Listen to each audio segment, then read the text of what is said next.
Friends, welcome to my channel degree studies. Today topic ఏంటంటే last వీడియోలో arithmetic మీన్లో individual సిరీస్లో direct method, short cut method రెండు చూసాము. ఇప్పుడైతే డిస్క్రీట్ సిరీస్లో direct method, short cut method, step deviation method ఈ మూడు చూద్దాము. ఫస్ట్ అయితే డిస్క్రీట్ సిరీస్ చూద్దాము. డిస్క్రీట్ సిరీస్లో ఏంటంటే calculate from the following data. Question చూసినట్టయితే wages, number of workers. Question ఇలా ఉంటుంది మనకు, వేజెస్, నెంబర్ ఆఫ్ వర్కర్స్. ఇక్కడ wages 10, 20, 30, 40, 50. Number of workers 4, 5, 3, 2, 5. Direct మెథడ్లో మన టేబుల్ ఫార్మేట్ అయితే ఇలా ఉంటుంది. Wages, number of workers,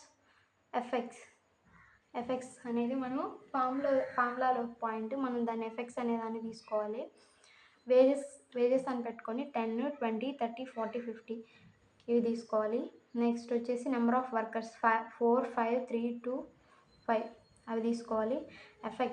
effects మనకి ఎలా వస్తుందంటే formula x bar is equal to sigma FX by N అన్నా పెట్టుకోవచ్చు, లేకపోతే ఎఫ్ అన్నా పెట్టుకోవచ్చు.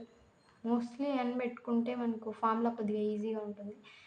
మళ్ళీ ఫార్ములా చూడండి, X bar is equal to sigma FX by N.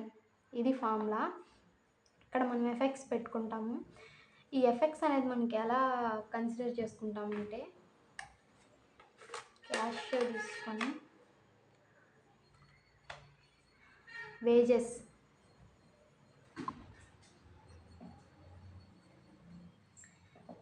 Cash తీసుకొని ఇక్కడ వేజెస్ మనకి ఎంత ఉంది, 10 ఇంటూ నెంబర్ ఆఫ్ వర్కర్స్ ఎంతమంది 4 ఈజ్ ఈక్వల్ టు 40. ఇక్కడ మనకి ఎఫెక్ట్స్ ఎంత 40. సో సేమ్ ఆల్ చూడండి, 20 ఇంటూ 5 ఈజ్ ఈక్వల్ టు 100 అక్కడ మనం వేసుకుంటాం. 30 ఇంటూ 3 ఈజ్ ఈక్వల్ టు 90 వేసుకుంటాము. ఇక్కడ మనకు అర్థం అవడానికి ఇంటూ పెడుతున్నాము, ఇంటూ చేసుకొని టోటల్ అమౌంట్ ఏం చేసుకుంటామంటే యాడ్ చేసుకొని ఇక్కడ వేసుకుంటాం. మొత్తం ఎంత 560 అయితే మనకు వచ్చింది. ఇప్పుడు మనం ఫార్ములాని తీసుకొని వచ్చిందని ఫార్ములాలో సబ్స్టిట్యూట్ చేయాలి. X bar is equal to sigma FX by, మనం ఇక్కడ ఏమనుకున్నాం ఎన్. ఇక్కడ ఆర్ ఉంది ఏంటి అని కన్ఫ్యూజన్ అవ్వకండి. ఎన్ ఆర్ ఎఫ్ రెండిట్లో ఎన్ కానీ ఎఫ్ కానీ ఏదైనా తీసుకోవచ్చు. ఎన్ ఎఫ్ఎక్స్ ఫార్ములా ఏంటి, sigma X bar is equal to sigma FX by N. F x మనకి ఎంత వచ్చింది, 560 వచ్చింది. 560 ఇదిగోండి, 560 బై మనకు ఎన్ అంటే నెంబర్ ఆఫ్ వర్కర్స్ మనల్ని టోటల్ చేసుకోవాలి. ఒకసారి టోటల్ చేసుకుందాం.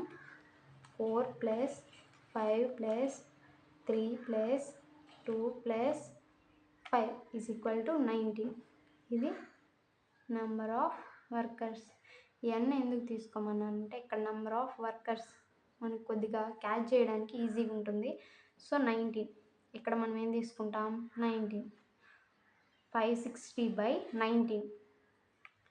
ఇక్కడ మనం క్యాషియోలో 560 divided by 19 is equal to 29.47. therefore x bar is equal to 29.47. మనకు ఆన్సర్ అయితే వచ్చేసింది. ఇది answer. therefore x bar is equal to 29.4. Point తర్వాత 1 డిజిట్ కానీ 2 డిజిట్ కానీ వేసుకుంటే సరిపోతుంది. ఇది మనకు ఇండివిజువల్ సిరీస్లో అర్థమెటిక్ మీన్లో డిస్క్రీట్ సిరీస్లో డైరెక్ట్ మెథడ్. ఇంకొక ప్రాబ్లం కూడా చూడండి. Calculate from the following data. Marks obtained, number of students. Marks ఇక్కడే అప్టైన్ చేశాడు. నెంబర్ ఆఫ్ స్టూడెంట్స్ ఎంతమందికి మార్క్స్ ఎన్ని వచ్చాయని తీసుకున్నాడు. ఇది మనకి ఏంటంటే డైరెక్ట్ మెథడ్. నాకు చెప్పినట్టు త్రీ కాలమ్స్లో ఉంటుంది. మార్క్స్ అని బట్టి ఇక్కడ ఇచ్చినటివి 4, 8, 12, 16, 20 తీసుకుంటాము. నంబర్ ఆఫ్ స్టూడెంట్స్ ఇక్కడ సెకండ్ రోలో నంబర్ ఆఫ్ స్టూడెంట్స్ అని బట్టి 6, 12, 18, 15, 9 తీసుకున్నాము. నెక్స్ట్ ఎఫ్ఎక్స్ ఫార్ములా ఉంది కదా మనకు, X bar is equal to sigma FX by N. X bar ఇక్కడ మనము ఎఫ్ఎక్స్ అని పెట్టుకోవాలి. ఎఫ్ఎక్స్ తీసుకొని ఇందాక చెప్పినట్టే 4 చూడండి, 4 × 6 is equal to 24. 8 × 12 is equal to 96. మీకు అర్థం కావడానికి ఇక్కడ ఇంటూ పెడుతున్నాను. ఇంటూ తీసుకుని ఈజ్ ఈక్వల్ టు 24. 8 × 12 96, 12 × 18 216. అట్లాగా ఇదంతా తీసేసుకొని ఇవన్నీ మనము తీసుకున్న తర్వాత ఏం చేయాలంటే నెంబర్ ఆఫ్ స్టూడెంట్స్ని మొత్తం టోటల్ చేసుకోవాలి. ఎంత వచ్చింది? 60. ఇక్కడ మొత్తం టోటల్ చేసుకోవాలి. దీన్ని ఏమనుకుంటాము? సిగ్మా ఎఫ్ఎక్స్ ఫార్ములాలో 756 వచ్చింది. ఇప్పుడు ఇక్కడ ఫార్ములాను మనం సబ్స్టిట్యూట్ చేద్దాం. X bar is equal to sigma FX by N. ఇక్కడ సిగ్మా ఎఫ్ఎక్స్ ఎంత? నార్మల్గా ఇప్పుడు మనకి ఇక్కడ ఎఫ్ఎక్స్ ఎంత? టోటల్ 756. 756 ఇక్కడ వేసుకుంటాం. బై ఎన్ ఎంత? 60. ఇవి మొత్తం టోటల్ చేసుకుంటే 60. 60 ఇక్కడ వేసుకుంటాము. ఇక్కడ చూసినట్లయితే 756 divided by 60 is equal to 12.6. మనకి ఇక్కడ ఆన్సర్ వచ్చేసింది. Therefore X bar is equal to 12.6. ఇది మనకు ఆన్సర్. సో డిస్క్రిట్ సిరీస్లో డైరెక్ట్ మెథడ్ ఈ 2 ప్రాబ్లమ్స్ చూసుకుంటే చాలు, చాలా ఈజీగా ఉంది. వీడియో నచ్చితే లైక్ చేసి సబ్స్క్రైబ్ చేసుకోండి. Thank you for watching.